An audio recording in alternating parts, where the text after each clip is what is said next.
বৃষ্টির জল যখন মেঘের দ্বারা টিপ টিপ করে ঝরে পড়ে তখন কি ভালো লাগে, তাই না?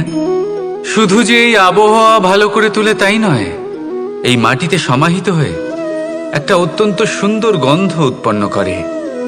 এই লতা পাতা, এই বৃক্ষ এদের জীবন দান করে, এদের পুষ্ট করে তোলে, আর তার সাথেই অনেক জীবের কল্যাণ করে। কিন্তু ভাবুন, যখন বজ্রপাত হয় তখন কি হয়?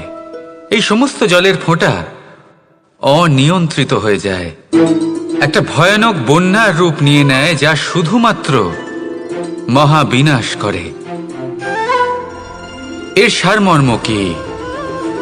এর সারমর্ম হলো কর্ম করুন, কিন্তু তার নিয়ন্ত্রণ রেখে। যদি আপনি নিয়ন্ত্রণে না থাকেন, তাহলে আপনিও জীবনরূপী এই বর্ষার পরিবর্তে ভয়ানক বন্যার রূপ ধারণ করবেন। এবার বিকাশ ঘটাবেন নাকি বিনাশ, সিদ্ধান্ত হলো আপনার। যদি বিকাশ ঘটাতে চান, তাহলে নিজের কর্মের সাথে সাথে নিজের মনকেও নিয়ন্ত্রণ করতে শিখুন। এই মনকে সংযত করুন, একে নিয়ন্ত্রণে রাখুন, নিজের কর্মকে নিয়ন্ত্রণে রাখুন, ভারসাম্য বজায় রাখুন, আর আমার সাথে ভালোবেসে বলুন, রাধা রাধা।